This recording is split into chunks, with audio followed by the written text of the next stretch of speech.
Deep in the Appalachian wilderness, a vault sealed for decades is finally being reopened. But the air inside is thick with more than just dust. What is escaping from behind these doors is not simply the stale breath of a forgotten room.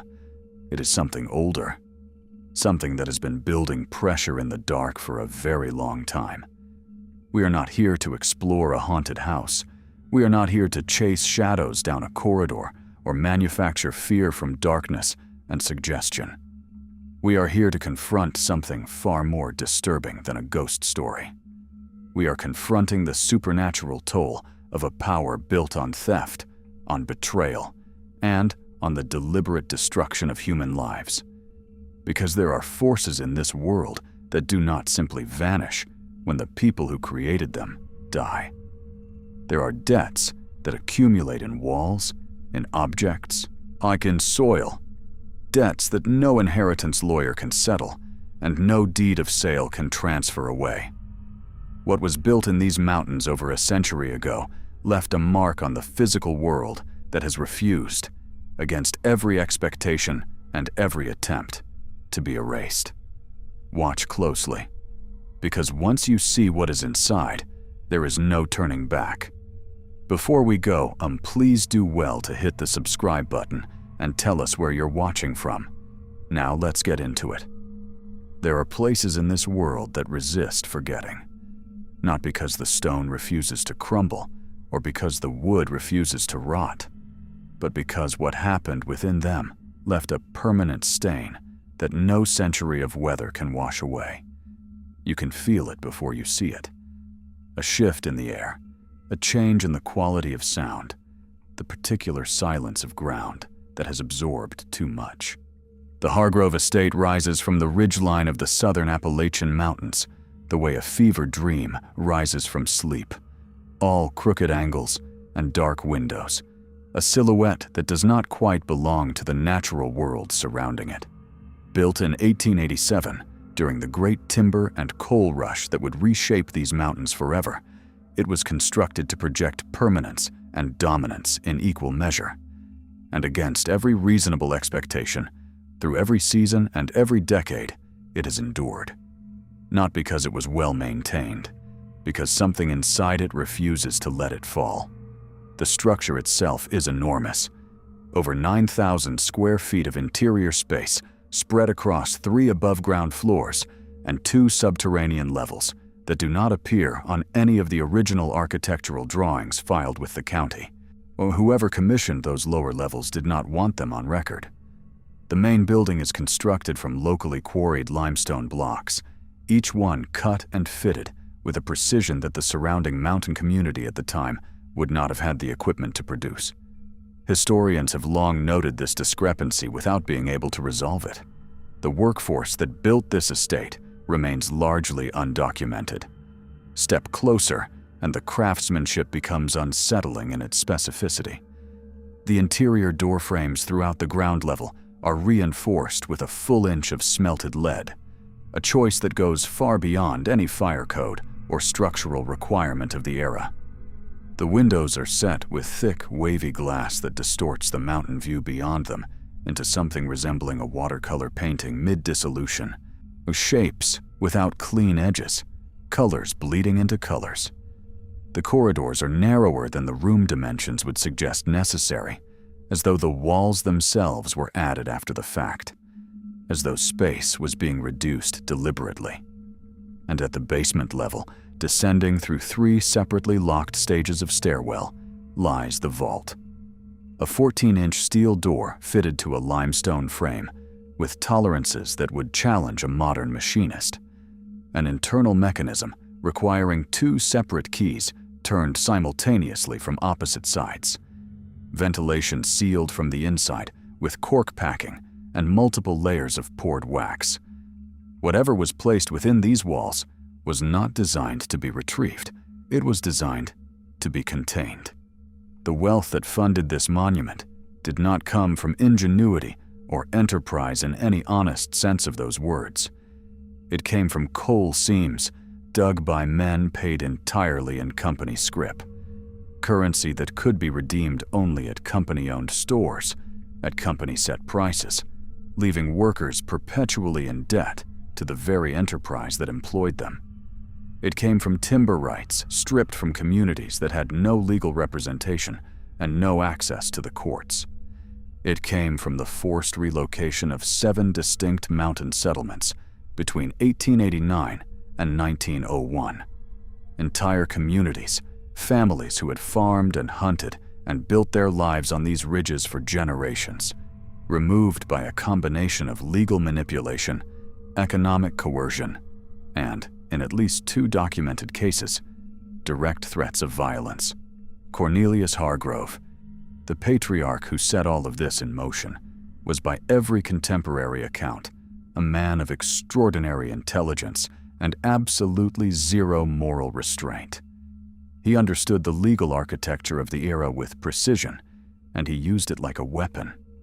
He understood that land in these mountains was poorly documented and that its owners were poorly protected, and he exploited that vulnerability systematically and without apparent hesitation. He built his empire on the ruin of people who had nowhere else to go and no mechanism to fight back. He called it enterprise. He called it progress. He called it the natural order of industrial development. The mountains called it something else entirely, and the mountains, it turns out, have a longer memory than any man who ever tried to own them. In the gray October light of this present moment, someone has finally broken the wax seal on the vault doors. The cork gaskets have been cut away. The dual keys have been located after years of searching through estate records and inserted into their respective mechanisms. And slowly, with the sound of metal that has not moved in 37 years, a low, grinding protest that seems to come from somewhere deeper than just the door itself, the vault begins to open. The investigators present all note, independently, and before any of them have spoken to one another, the same first detail. The air that escapes from the open vault is cold, not cool, not stale. Cold in the particular way that a room is cold when something inside it has been drawing warmth toward itself for a very long time. Cold, like the space left behind when something living moves away. The threshold has been crossed, and whatever has been waiting on the other side of that door has been waiting for a very long time. There is a difference between the inheritance of wealth and the inheritance of wounds. The Hargrove family would come to understand this distinction, though always too late, and never completely enough to act on it, over the course of 5 generations in this house. The wealth diminished, as wealth always does, through bad decisions and changing markets and the slow entropy of time. The wounds did not diminish. The wounds compounded. The historical record is specific where it matters most, and the specificity is what makes it impossible to dismiss. In the winter of 1893, Cornelius Hargrove personally directed the acquisition of mineral rights from the Caulfield Creek settlement, a community of 62 families, on some of whom had lived in that valley for 3 generations. The acquisition was handled through a legal representative who later admitted in private correspondence that has since been recovered and authenticated, that he had misrepresented the terms of the agreement in their entirety. The families of Caulfield Creek believed they were signing a temporary mineral lease. They were signing a permanent and irrevocable conveyance of all subsurface rights, and in the legal interpretation subsequently applied in county court, all surface rights as well. By the following spring, every structure in Caulfield Creek had been demolished. The community's cemetery, a cemetery containing the graves of children, of grandparents, of the foundational dead of that community, was dynamited to clear the path of a haul road. The families scattered to wherever they could find ground that had not yet been claimed. None of them were compensated. None of them were given any avenue of legal recourse. They simply ceased to exist in the official record, replaced by tonnage figures and extraction schedules. 3 similar arrangements were formalized over the following 8 years, each one following the same pattern with minor variations in the legal mechanism used. Each acquisition added to the Hargrove fortune. Each one also added something less quantifiable to the estate itself, something that was not on any inventory, that was not discussed in any family correspondence, but that made its presence known in ways that began to accumulate their own documentation.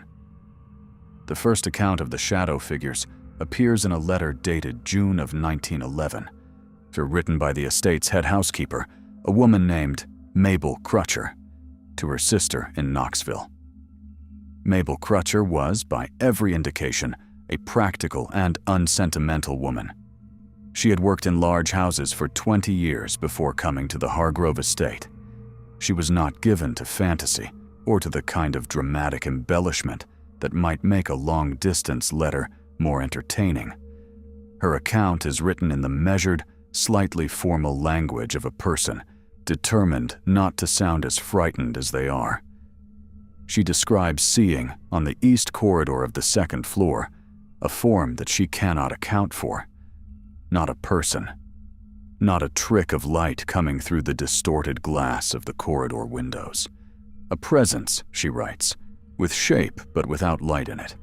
Something that occupies space the way an absence occupies space, not filling it, but defining it. She sees it every morning between 4 and 5 o'clock, moving in the direction of the room that was used as Cornelius Hargrove's private study. She does not investigate further. She does not report it to the family.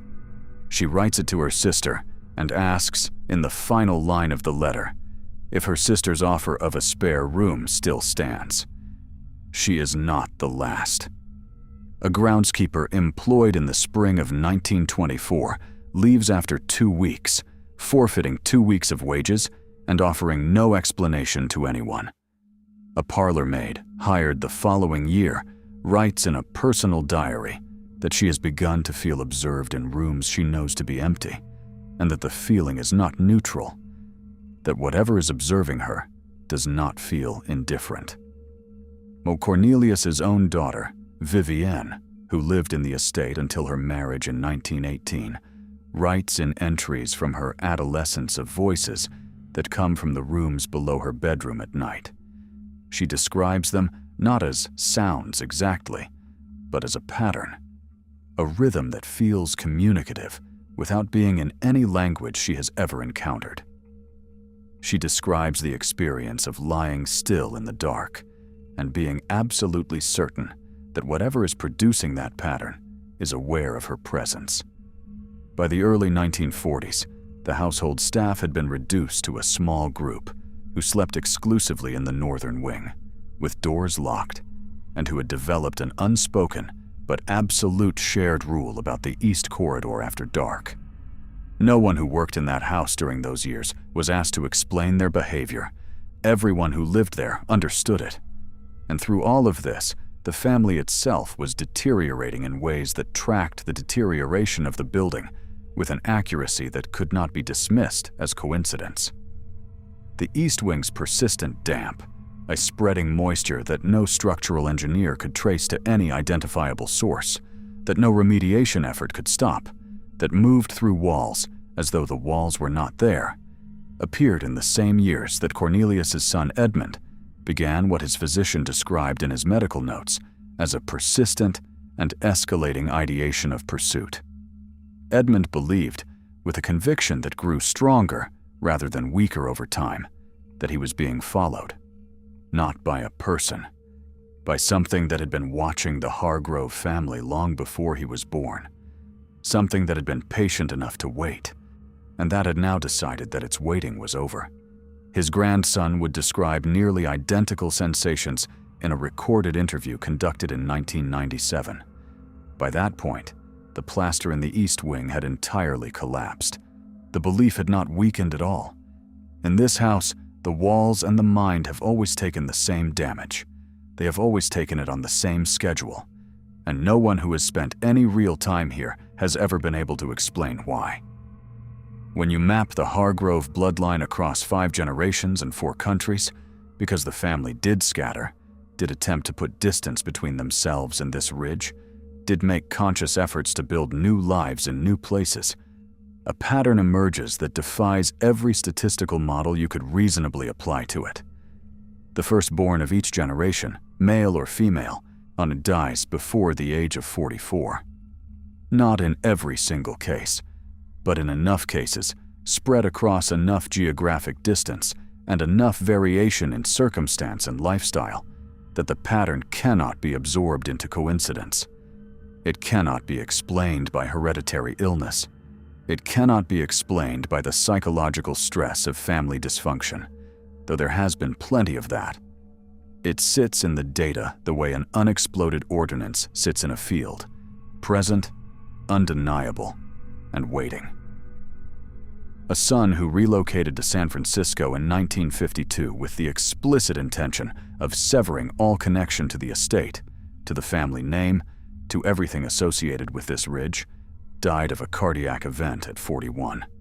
He had not visited the estate in 9 years. He had no known heart condition. His brother, who chose to stay, lasted until 43.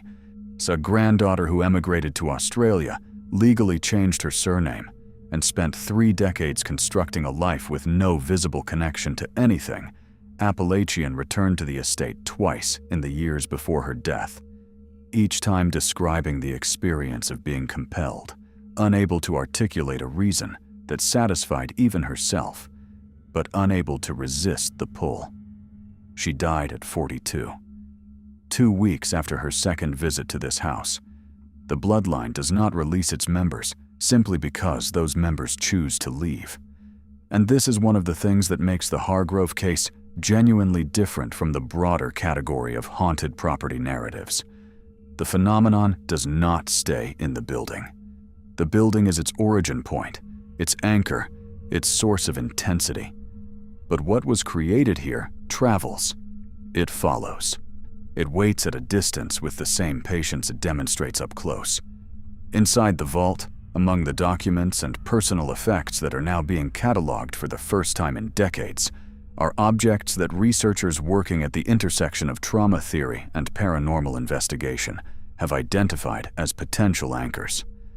The working hypothesis, sometimes called the energetic anchor theory, sometimes described in the language of residual intention, holds that objects associated with extreme and deliberate suffering do not simply carry historical significance in the conventional sense. They carry something more active than that. The malice embedded in a deliberately harmful act, the specific intention to harm a specific person or group of people, or leaves a trace in the material world that persists independently of the living minds that originally generated it. Among the objects in this vault, the original land transfer documents from the Caulfield Creek acquisition, bearing signatures obtained through fraud. The mineral rights agreements, a series of notarized affidavits prepared for the county proceedings, several of which have now been identified by legal historians as containing fabricated testimony.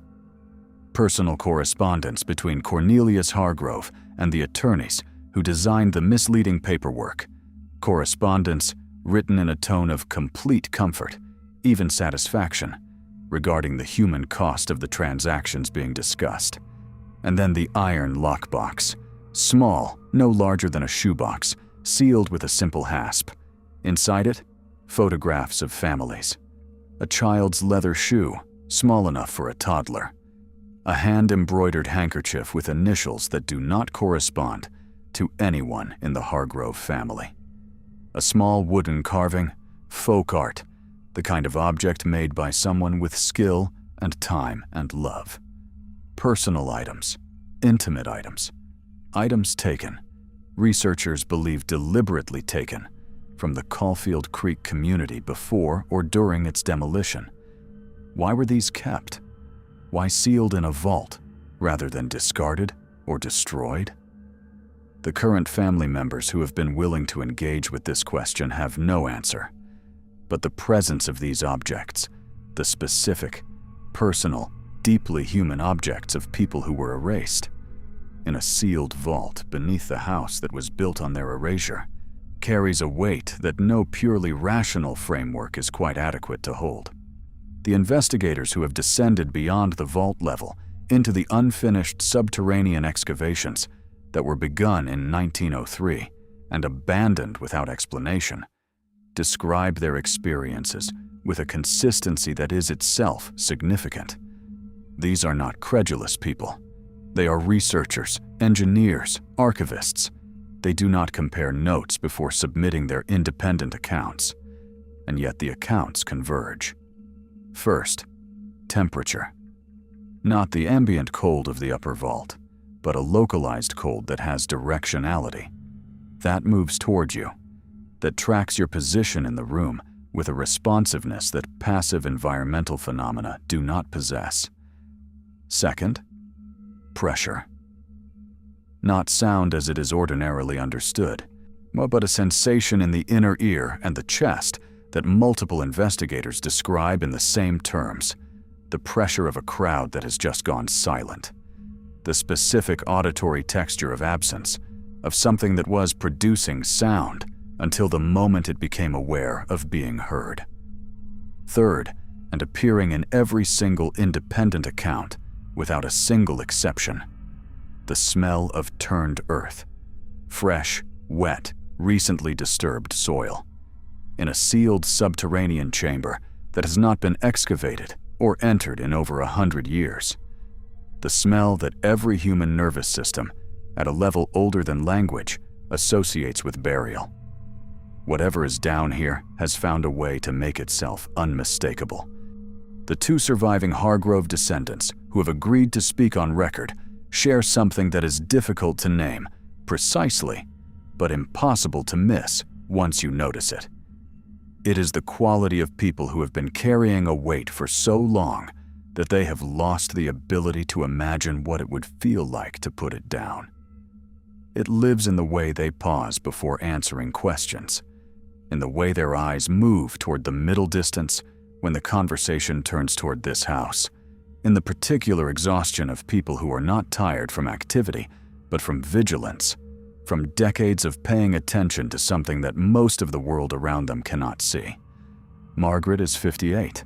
A former academic, she now lives in Vermont, as far from these mountains as she was able to get while remaining on the same continent.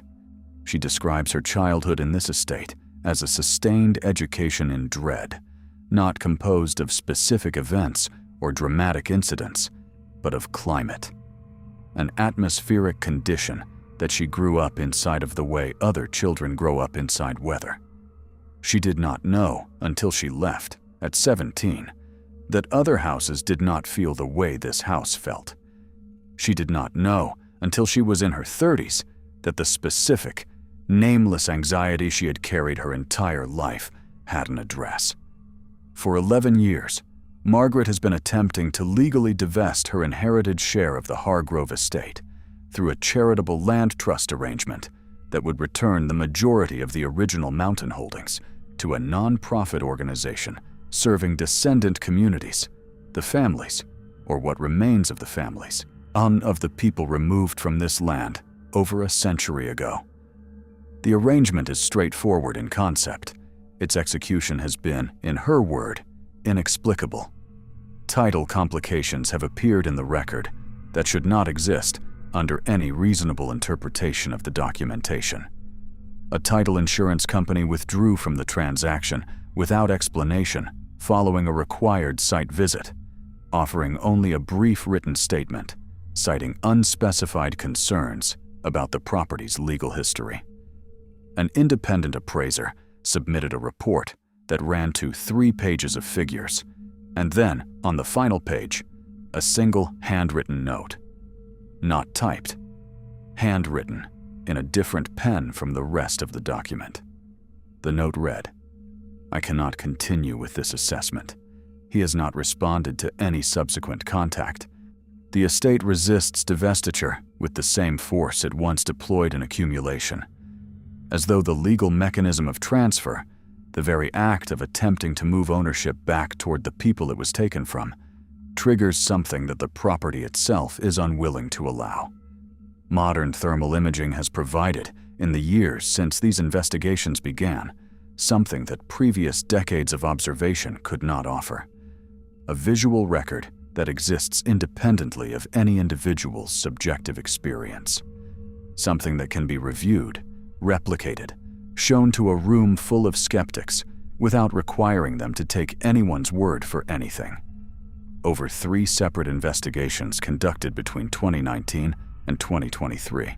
Our thermal cameras positioned in the East Corridor, the same corridor described by Mabel Crutcher in her 1911 letter, have captured a recurring formation, a heat differential that takes the approximate shape of a standing human form.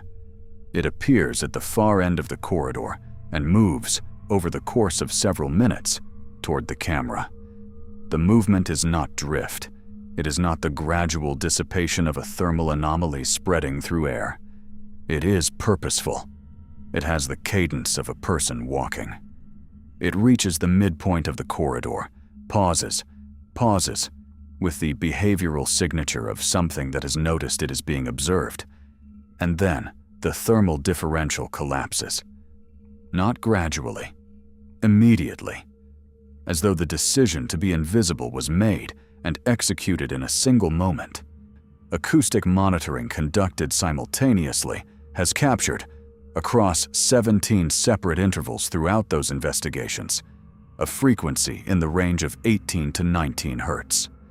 Infrasound, below the threshold of conscious human hearing, but well within the range that has been documented in laboratory settings to produce specific and reliable physiological responses.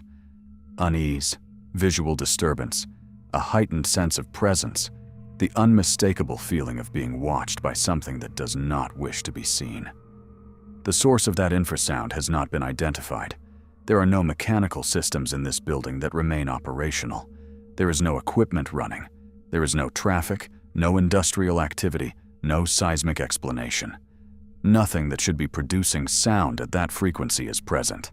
And yet, so on 17 separate occasions, across multiple independent monitoring sessions, the sound is there.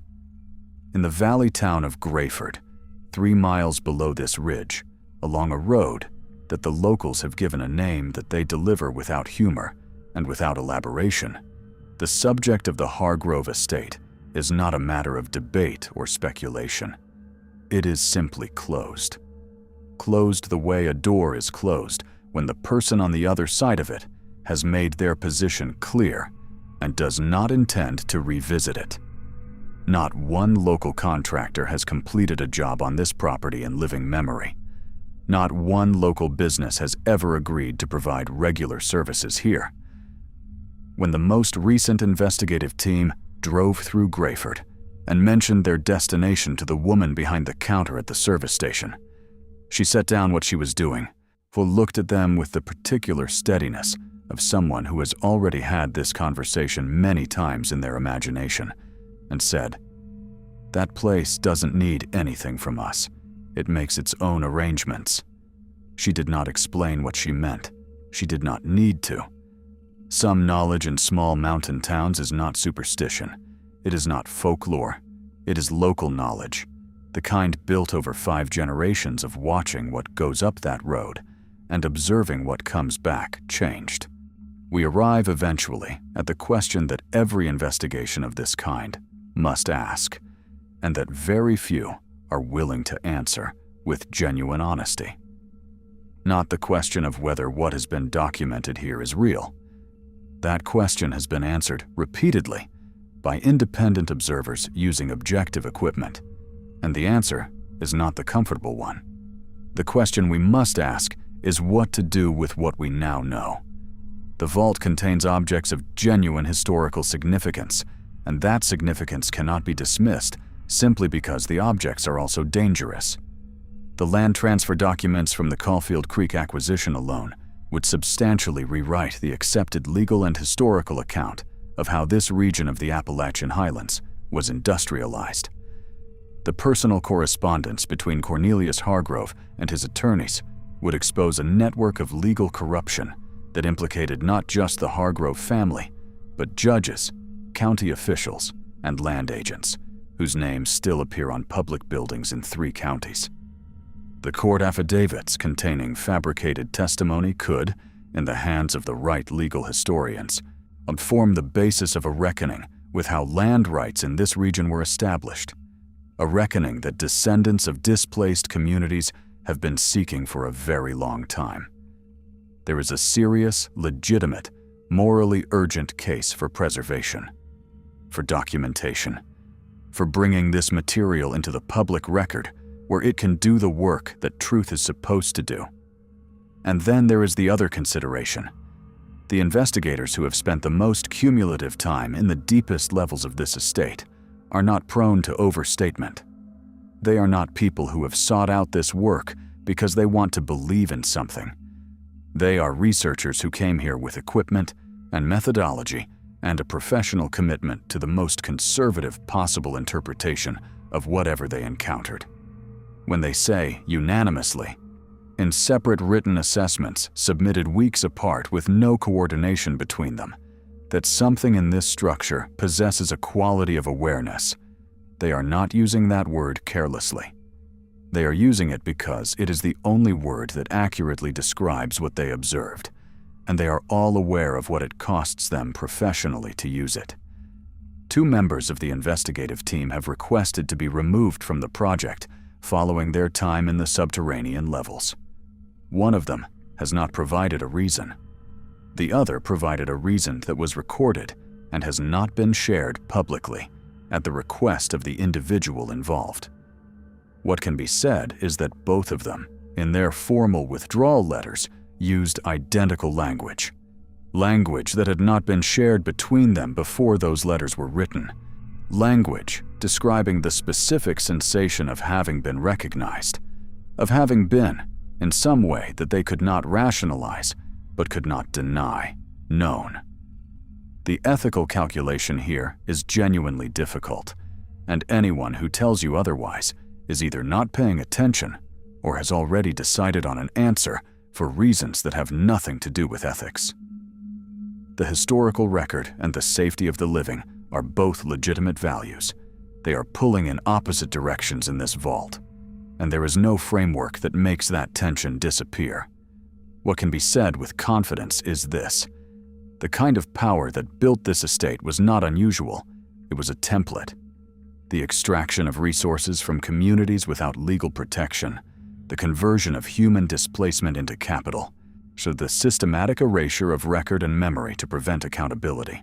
This was not the invention of Cornelius Hargrove. It was a widespread industrial practice. It was replicated across this country with minor variations in geography and legal mechanism in every region where there were resources to extract and communities too isolated or too marginalized to mount effective resistance.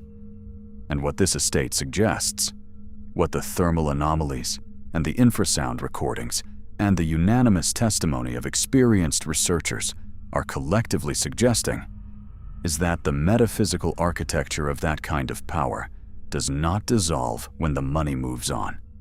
It does not fade when the industry collapses and the company towns are abandoned and the heirs scatter to other states and other countries. It persists. In the walls, in the objects, in the soil of the ground, where the Hall Road was cut through a cemetery. It persists in ways that we are only beginning to develop the language and the instruments to detect. And it does not persist neutrally. It persists with intent. Some forms of power, once created through the deliberate destruction of human lives, become intrinsically tied to forces that cannot be controlled by the living. They can only be acknowledged, they can only be sealed, or they can be faced, fully without flinching, with the genuine willingness to allow the historical record to do what the historical record is supposed to do, and to accept whatever comes with that. The vault doors are still open. The decision has not yet been made, and whatever is inside is aware of that fact. But here is the question worth carrying with you long after this investigation concludes, long after these doors are either sealed again or emptied into the light, long after the Hargrove estate has been resolved in whatever direction it is resolved. The question is not whether this particular darkness is real. You have seen enough to answer that. The question is How many other vaults? In how many other foundations? Beneath how many ordinary buildings? On how many ordinary streets? In how many ordinary cities are sitting exactly like this one? Sealed, accumulating, waiting for someone to finally break the wax and turn the key. And the question is, what is waiting on the other side of those doors? Because the Hargrove estate did not create an exception to the rules of the world. It revealed them. It revealed that the debts of the past do not simply expire. They do not age out. They do not forget who owes them. And they are not, in the end, indifferent to whether the living choose to look away. The darkness in this vault has been patient for over 100 years. Whatever hidden legacies are currently festering beneath the surface of modern society have been patient for just as long. The only difference between this estate and the structures we have not yet opened is that here, finally, someone turned on a light. The question is what we are willing to do now that we can see.